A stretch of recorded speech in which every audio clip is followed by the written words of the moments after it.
Hello, everyone, and welcome to episode 20 of the Glimmer Gang podcast. Today, we will be covering experiences from playing at locals, some speculation on the second set that at the time of recording were rumors, thoughts on the upcoming Miami TCG tournament, and even some light discussion on the decks we may be bringing. So, everyone, let's take it away.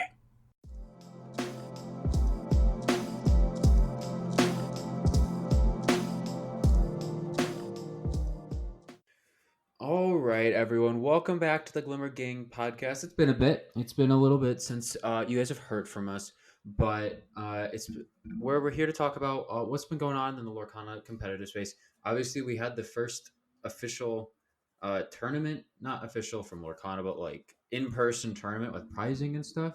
PPG ran their Denver tournament this weekend. We have Miami TCG Con coming up just in a month. We also are going to talk about our locals experiences and what we've been playing and testing around with, and then also some set to leaks.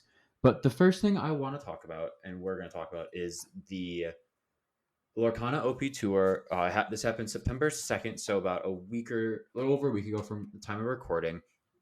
And the top 8 was as followed. First place was Anthony King with Amber Steel. Second place was Jonathan Ball with Ruby Amethyst. Brooks Clark took third with Steel Amethyst. Ryan Miles was in fourth with Emerald Amethyst. Amber Amethyst, played by Sam Cahill, came in fifth. Came in sixth was Brendan Bremont with Steel Amethyst. Seventh was Hung Lee with Ruby Amethyst. And then eighth was Joseph Trueblood with Amber Emerald. That's a good last name right there. But how those broke down was 2 Ruby Amethyst, 2 Steel Amethyst, 1 Amber Emerald, 1 Amber Amethyst, 1 Amber Emerald Amethyst, and 1 Amber Steel. Now, surprisingly, with 6 of the top 8 decks having Amethyst in it, Amethyst didn't win it. And that's the first thing I want to say is, what are your guys' reactions to having all this Amethyst but not having it win and having Amber Steel win the whole thing? So what do you guys think about that? I personally think it's always a good thing when we can go into a big event and be surprised by top 8, and especially surprised by the deck that takes it. Because I know everyone's money was on Ruby Amethyst, or the majority of everyone. So to see that the meta can get shook up like that, it's a good thing. It's a good thing for the game. It's a good thing for players. Yeah, I mean, I'm not really surprised in terms of there being so much Amethyst, just because of draw power that it represents, and it just allows you to, get your game plan going more consistently. And then on the Steel side of thing, it's like, I'm not surprised because it's the same deal there. Like, it's running Steel because in that deck it's running A Whole New World for draw and Rockstar Stitch for draw.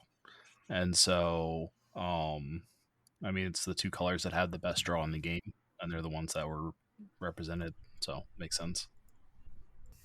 Yeah, not only with the great draw with A Whole New World is just so disruptive for your opponent sometimes, where they got to trash whatever is sitting in their hand. Can really throw off a bunch of strategies. Yeah, and I also think something to point out with this is it's on the cheaper side, I feel like, for decks. With obviously, you have your expensive cards like Tinkerbell, Giant Fairy, Rockstar Stitch, but looking at the deck list, there's not too many overly expensive cards. I know like the 1-drop Lilo is sitting around like $15-ish right now, so those will run you a little bit. But I think one of the cooler things, this is a lower end budget, not budget, but a lower end cost deck, and I think that's also good to see in a way. Um, Also, if you guys do want to see these full deck lists, they are on PPG's website, and the whole top 8 has those with pictures in them. But before we move on to Miami, I do want to ask you guys one more thing about Denver, in that we see all this Amethyst. Do you think Amber Steel is the answer to Amethyst, or was this just a one-off and Amethyst is going to go right back up to being the top dog in most of these tournaments? I don't know so much about it being an answer. That is another consistent deck. It's hard to deal with if it's able to just repeatedly flood the board, and that's just kind of what it has going for it. There are answers in Ruby. It just depends, and then same with Steel. We've actually seen another Amber Steel deck coming out lately that it actually just took an online tournament today. I think it won. If not, it came in second. I'm not sure. It was in the finals. That is actually a more mid-range base deck, and it's not running the Rockstar Flood package. It's not even running Whole New Worlds, but it's using Surfer Stitch and Rapunzel's to great effect to maintain that card advantage. Yeah, so Amber Steel obviously has, stonks or cronks as they're being called in the Discord. And whether it becomes like the dominant, like the color, I don't know about that. I think people are still figuring out the meta and finding answers to different situations, and it really depends on what people are running up against. So a lot of it's just going to be that meta call at the end of the day. Yeah, I do think the Steel, Amber, Rockstar, that package, I do think it is I guess I wouldn't necessarily say favored, but it doesn't fall short quite as much as some of the other decks that are out there, because it does have that ability to flood the board repeatedly and to disrupt your opponent's hand quite a bit. So it can do well against it. If it's an answer, I don't think that that's the right way to say it, but Yeah. I think I don't know, like, if there's a really true way to say answer. And obviously we only have one set, and I feel like it's going to be harder to change what's being played just because there are so limited amount of cards. But obviously, sooner rather than later, it seems that we're gonna start getting spoilers for the second set, and that can shift up stuff. But yeah, that was Denver. That was the first stop on the PPG tournament series, OP series out of 3, at least for 2023. The next one is in Miami, and we will have players from the Glimmer Gang there. We're going to have Blake, Spencer, and Shawn all there representing the Glimmer Gang, representing Lorcana HQ, having fun. There's going to be a bunch of other creators there. So if you guys aren't going, I highly suggest you go, because there's going to be a bunch of awesome people there. But I want to ask you guys, what is something you guys are looking forward to now that you've seen a tournament happen? And obviously, like, the pricing for this is a lot bigger than the other one. First place gets 2 cases. Second place gets a case. Third and fourth gets 2 boxes. 5th through 8th gets a trove. 9th through 16th is a gift set. And 17th through 32nd gets 3 booster packs. And that's pretty good. I don't know if is there a cap to how many people are playing in this? They have not announced a cap as of yet. We're keeping an ear out for that. Okay. But we should hopefully be finding that answer soon. But I know registration is open, so if you aren't already, you want to go ahead and get on that before they close it. Now that we've had Miami, or now that we've had Denver, shall I say, and we've seen everything that comes from that, we've seen all these different stuff from locals and stuff. What are you guys most excited about in a competitive aspect going into Miami and that tournament in a little over a month? As far as Miami TCG Con goes, I'm excited to see what kind of rogue decks we might see. At big tournaments like this, they're not a big showing, but there's usually 1 or 2 from really seasoned builders that bring something fun and that can win. I'm excited to see what that may be. There could be some crazy brew that none of us have even thought of or tested enough yet. So I think that could be cool. I personally have been doing a lot of testing lately with plenty of the friends from the Discord, and played with Blake a little bit the other day. Got stomped. But yeah, it's it's a really fun feeling that we're finally here. We've been doing this podcast for a while now, and we're finally to the point where we're getting a shot at real competitive play. I'm excited to be on words, honestly. Yeah, the most interesting thing about Miami, I think, is the diversity of the attendees that are going to be participating, because we have a bunch of people from like the HQ Discord that are going, and we're from all over the place. And then there's going to be a number of local people, I'm sure, that are also going to be attending. So it's going to be a mishmash of all these different metas that haven't really interacted before clashing together here at Miami. So I think it's going to be pretty diverse in what we see, and it'll be very interesting to see what comes out on top.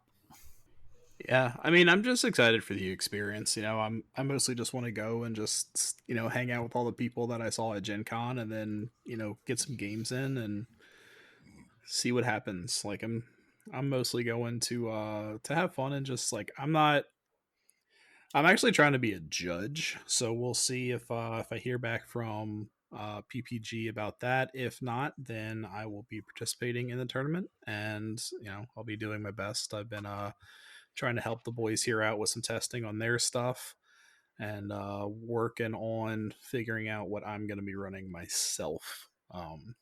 Although Blake's deck is awesome, so I might just play it. Rude.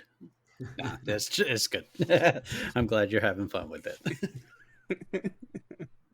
My locals are not. Speaking of locals, we'll hop into that in the next segment. But just wrapping up Miami, obviously is it the weekend of like the 22nd, 23rd, I believe, of 21st, 22nd. 21st, 22nd, okay, of October. So that weekend, there's gonna be a bunch of creators, like we've said. There's gonna be a bunch of awesome people to hang out with. So I'm sad I can't be there, but you know what? I'm a college student. I gotta go to school. I got classes. No, you don't. Come play but games no, with I'm. your friends, Pretty. I will be in Columbus. For any of those that are going to Columbus for that tournament, I am 90% sure I'll be in Columbus. Better believe it. So, but Miami is the next tournament, and there's still over now that I look at like a month and a half away for testing and stuff like that. But it's coming up quickly. Are there any last thoughts you guys have on Denver or Miami before we move back into the local scene and what's going on in our own hometowns? Yeah, I'm just super excited. I mean, after Den, we've already seen the meta start changing and developing. It's not just all Ruby Amethyst all the time, and so I'm just really excited to see what actually happens at Miami. What brews people show up with, and just looking to have a good time. Okay, so now that we've talked about Denver and Miami, local scenes. For me, at least, I know I haven't been able to get out to much. I've got out to like a few different things over the course of the past few weeks. One of the coolest things for me is we've created a Lorcana Facebook group for Indianapolis. So any of those listeners who are listening, and you are in the Indianapolis or surrounding areas, go to Facebook and check us out, because we have over 400 members in there, which is pretty great just to see all of the community of Indianapolis coming together to have this great community. We have a great admin team that's been doing a great thing to administrate and moderate the Facebook group. There's Discord coming soon. So just a little shameless plug, but it's been cool for me just to be able to see my hometown, or at least college town, group grow. But as for you guys, what have you guys been doing for your local scenes to play there? Have you guys done tournaments, drafts? What have you guys been up to? Okay, local stuff for me. I haven't actually been able to go to any stores since lunch, because most of mine have been deciding what they want to do for their league play. They have finally announced it this week.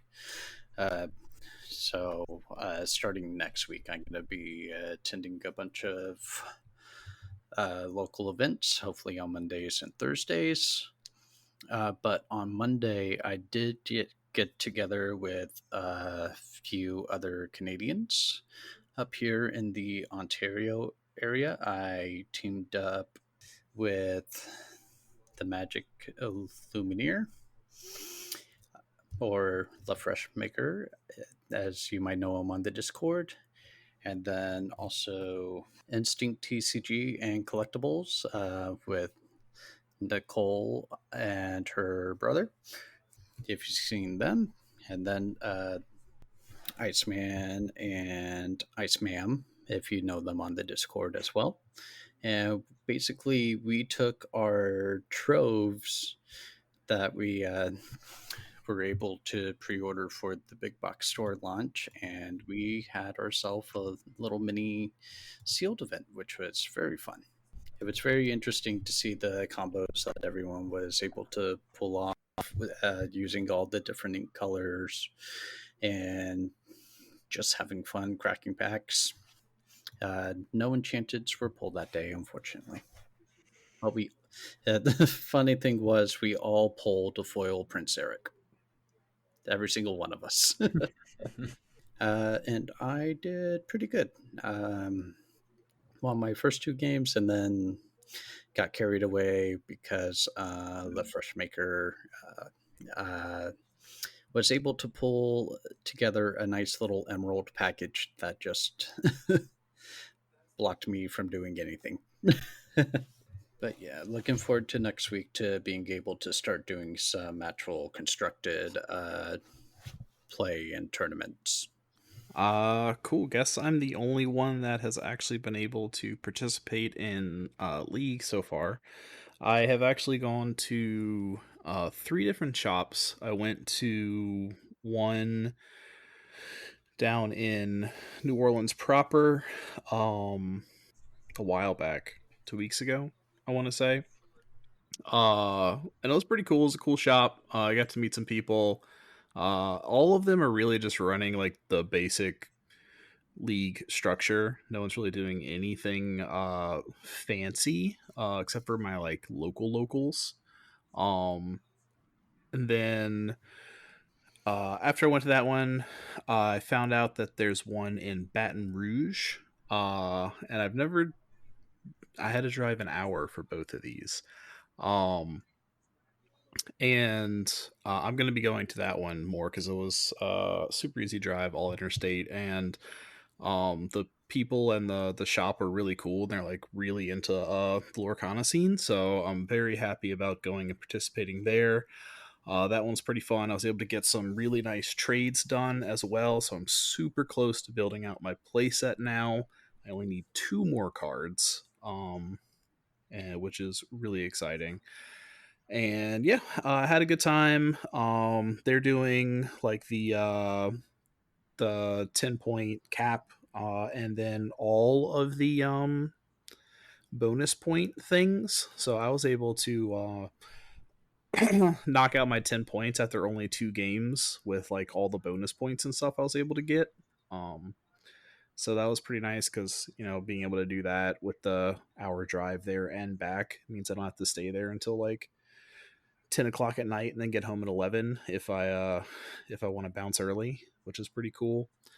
And then, but all the people there have been awesome, really welcoming, really cool, and that's been a fun experience. And then my locals, I missed our first League night last week, because I was out of town, but then I finally got to go this week, and it was tons of fun. I don't know exactly how many people showed up, maybe 16ish, something like that, which is pretty good for for where we're at. And yeah, it was really cool. My shop's doing things a little bit different. Instead of it just being straight up open free play, they're doing 3 rounds and running it like, kind of like a tournament, but It's not like a tournament with prizing and stuff like that. It's just to help, keep things organized and things of that nature. And yeah, it was a lot of fun. There was, a variety of stuff. A lot of people were talking about the game and, the meta and all kind of stuff. And, everyone there was like super into it, and it was really cool.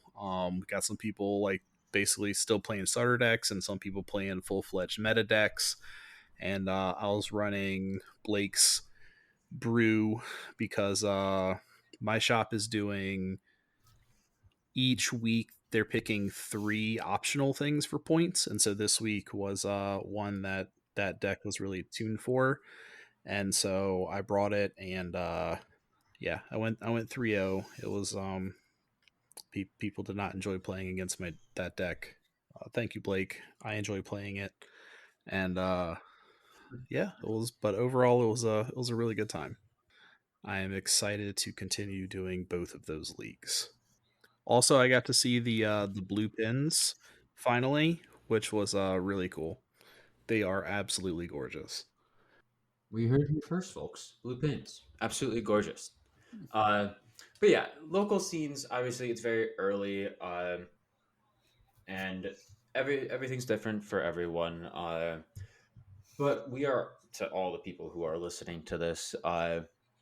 We hope that you guys are able to play in your local scene. You have a local scene that is fun, and it could be a little nerve wracking going to your first locals if you don't know anyone. But I think one of the best things that like when I used to play Pokemon, I did was just like if there's a Facebook group or if there's like a group of people like on a Discord or something, or like a store has a Discord, maybe get to know a few people there first, and then you can go. And I think that's one of the coolest things that I've done. It helped a lot.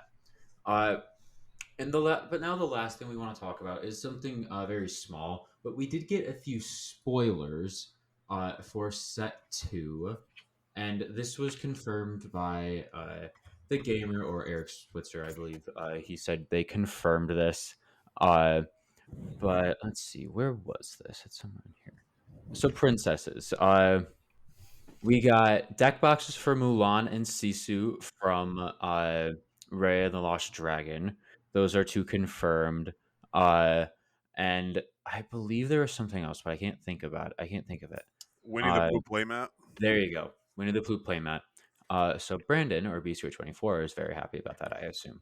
But that means we are getting, obviously, that's 2 new characters confirmed for set 2, which we knew we were getting those, but now we know those cards are coming, and I would suspect another Mulan card. So this is small, but what do you guys think of these like reveals coming out right now? Just to add on, another thing that was confirmed, not any characters or anything for these, but we are confirmed to get 2 starter decks for set 2. Yes. Okay. There you go. Right. Yeah, that is true. I think it's about time we see Winnie the Pooh. Like I'm definitely one of the people that was surprised that we didn't see Winnie the Pooh set 1. He's kind of I think the Winnie the Pooh portion of like the Disney IP, I'm pretty sure it's one of their better selling ones, like as far as merchandise, movies, etc. So we got Tigger, and I mean I'm sure it was just the fact that it was like a fun little nod to he's the only Tigger and he was the only one from the set or in the set from the movie. Still hit pretty hard that for a lot of people that he didn't get seen. It's nice to see we're going to get him in set 2. Mm-hmm. Especially on a playmat. I will definitely be getting a Pooh Bear playmat. Yeah, and that, and also with the characters from Raya, we are now going even more recent, where I believe Moana was the most recent Disney movie in set 1. Now we're getting a little more recent with Raya. So they're pushing it a little newer and newer as well, with what characters and series that they're pulling from. So it's going to be interesting to see what else they pull for the second set. I think it's smart that they're going to start tapping into them because you got to figure.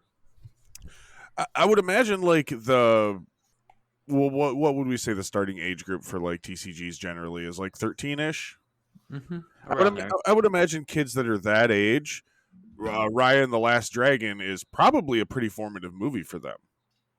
Mm-hmm. You know what I mean? Like the same way the movies that came out when we were kids for us. So like I think in order for them to start getting the attention of the younger audience, because I mean I don't know if anybody else has noticed this, but it's generally a bunch of Disney adult dudes playing this game, not many children yet. Like there are some obviously, but they are not the major group in this game so far. So I think that is going to be key to getting their attention. They did pretty good with having Elsa set one. That is true. I feel like Elsa's too old. Like Frozen's older now, dude. How many years old is that movie? That's It's still very popular. Well, I'm not saying it's not, but what you're missing is like the demographic. I think that's the point that you're missing. That movie's 10 years old. So like for 12 or 13-year-olds, that movie came out when they were 2 or 3. Sure, yeah, I'll give you that they're gonna know the movie and be a little more familiar with it, but like I'm talking movies that are coming out when these 13-year-olds were around the age of like 7 or 8 years old. And that makes sense. Well, here's the thing. When Frozen came out, I was 9. Yeah, and Frozen's a great movie. Don't get me wrong, and it is going to hit that younger crowd for sure. And that's the one that's going to hit like where I was like as an 8-9-year-old. That came out, which is kind of crazy to say. Yeah, see, that's kind of what I was going with it. That's where I was going with it. But then like it'll hit you. I guess. Sorry, Teddy. There you go. Those 10, 11, 12, 13-year-olds, like that range, Raya is that for them in a way, I think. So, and it's just going to amplify, because you're right, Frozen, I had honestly forgotten Frozen was such a new movie, but I think in addition to that, what are some of the other newer Disney movies that we haven't seen yet? Because I'm not like the newer ones. I'm super not in touch with Zootopia. I will admit I've seen that movie and I love it personally. Elemental was a new one. The new one. Isn't okay? So Luca, Big Hero 6. I mean, Big Hero 6 is on. Wish is one that's coming out this year. But like, is Inside Out's not Pixar? So we could legitimately see Inside Out. No, Inside Out is it Pixar? Pixar. It is Pixar. Okay. Encanto is another. Yep, Encanto. Yes, that was the one I was trying to think of. I think that one right there will be a huge drawing point to bringing in the younger crowd. Because that's not Pixar. That's just because Disney Animation does strictly 3D animation now, don't they? For the most part. Yeah, for the most part. Yeah. Okay, so what do we got? I'm trying to look at these movies. Strange World. I know that's super new. Raya, and didn't do well, but Raya came out 2 years ago. Encanto it's true. Yeah, it's much newer than I thought it was. Yeah, it's much newer than I thought it was. Encanto came out 2 years ago. Strange World, Elemental just came out. Which I guess that maybe is too new. Yeah, and then it's Frozen if we expand 2, into Pixar, Ralph Breaks the Internet. If we expand it Pixar, we feel like Coco. Like that's a absolutely. Yeah.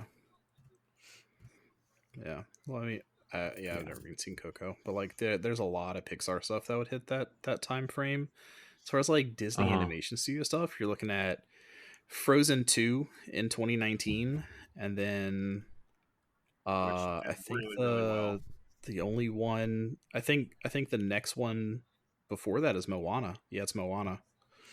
There was like in 2016 there was like a 3-year gap of just like nothing Disney except for remakes, live action remakes. Oh, the Ralph Breaks the Internet and Pixar. Ralph Breaks the Internet came out in 2018.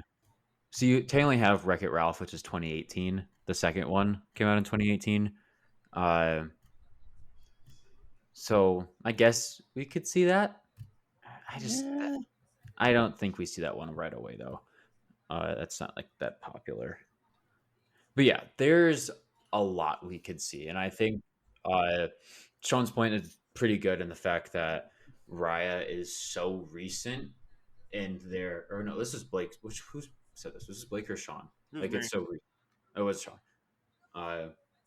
That like it is so recent that like the kids that are like 10, 11, that's their childhood movie. Or like it's a childhood movie that they saw growing up.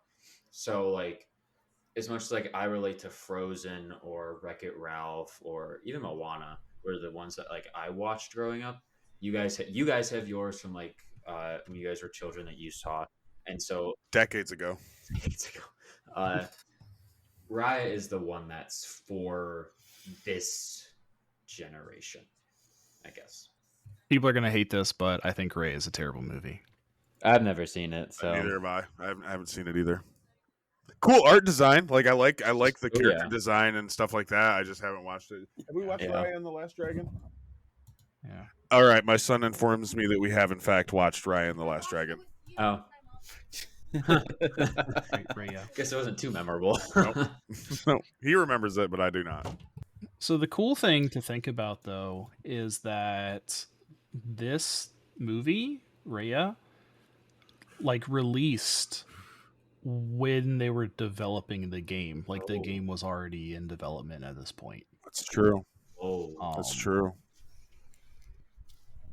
Yeah. So, that means we might be seeing stuff like Encanto or Elemental a lot sooner than later. We would. Yeah. I completely agree, Sneaky. It's like there's nothing once they hit a certain point, there's nothing stopping Disney giving Ravensburger stuff as the movies are developing. So that they could get to a point where they could be releasing movies and sets simultaneously, like maybe not on purpose, but like could you imagine like happy accident?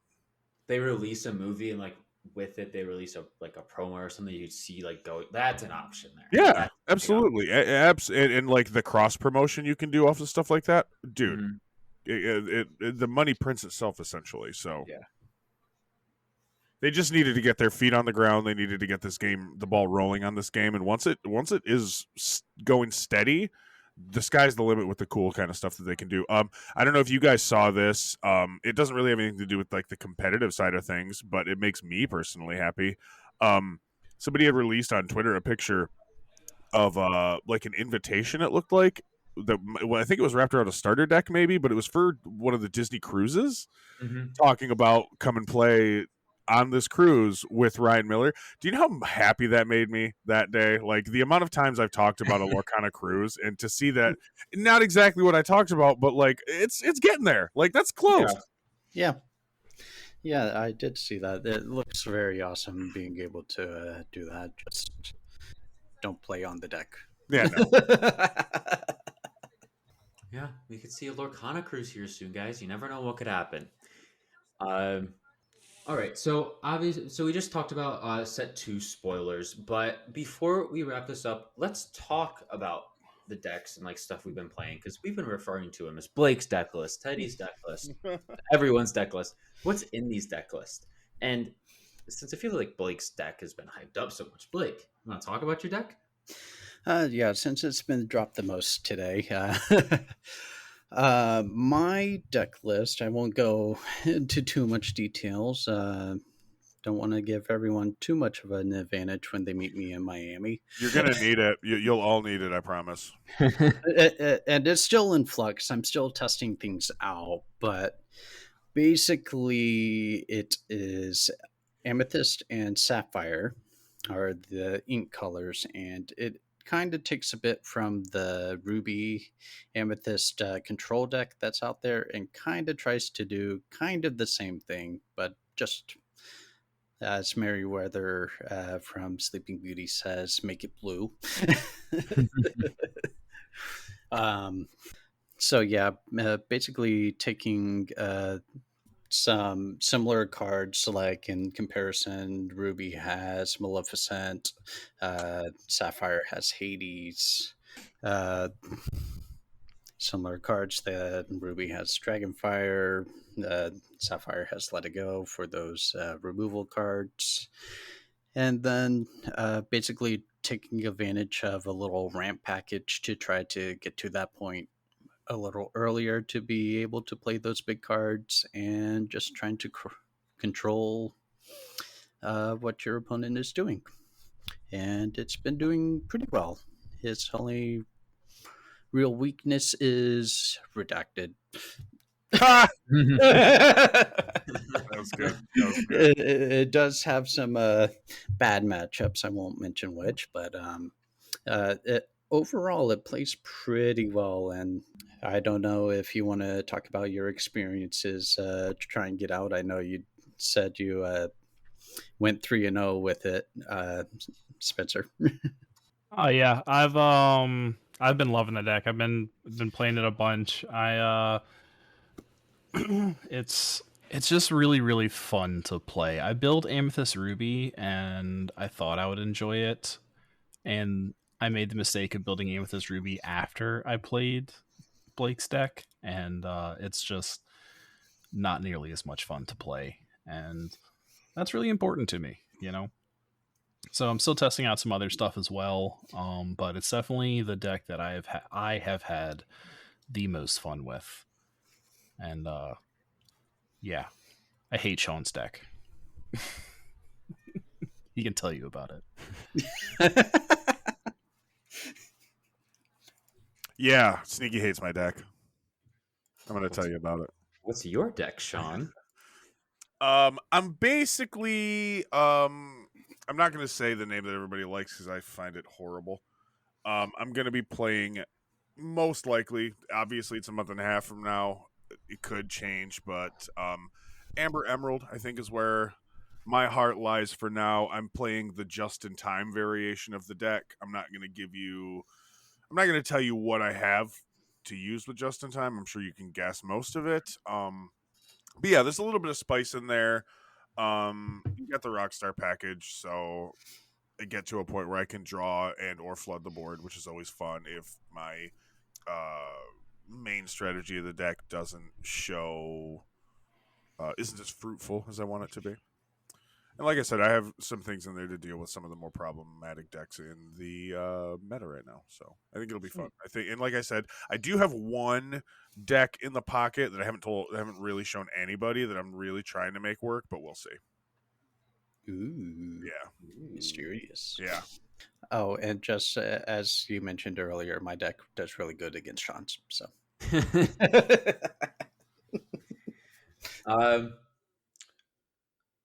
To be fair, when we played, I wasn't playing this deck. That's true. That's true. Yeah, I don't remember what I was playing, but I wasn't playing this one. Was it Emerald Steel mid-range, maybe? Yeah, I think that's what I was playing. No, it was Amber Steel. Amber Steel, that's what it was. Yeah, it was the song deck. That's what I was playing against you. So his deck's good against that one, is what he's trying to say. Yeah. Oh, I'm like 80% sure it's good against that one too. Oh, Ooh, hey, all I need is 20%. I'm okay with that.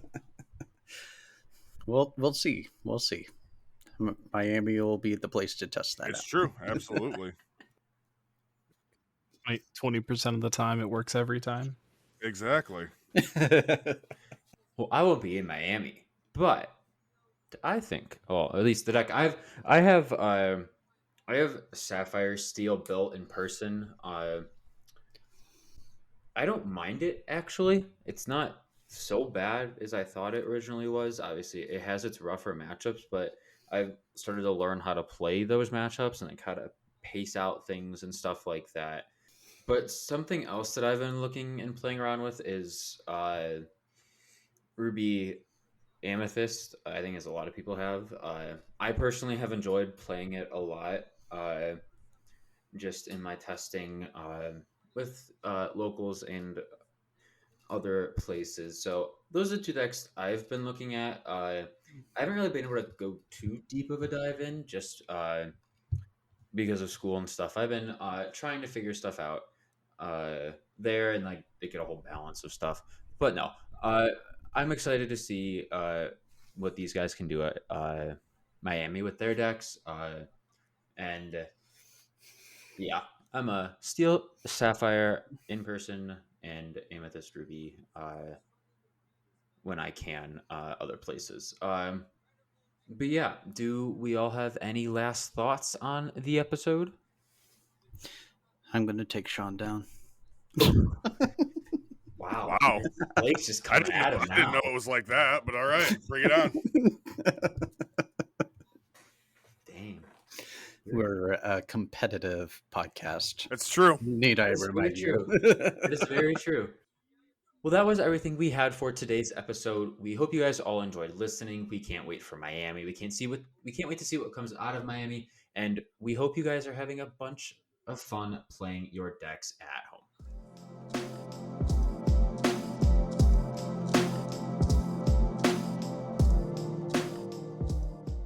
Thank you for listening to our 20th episode. Be sure to follow us on all of our socials to keep up to date on all things competitive with the Glimmer Gang. And make sure to glimmer on.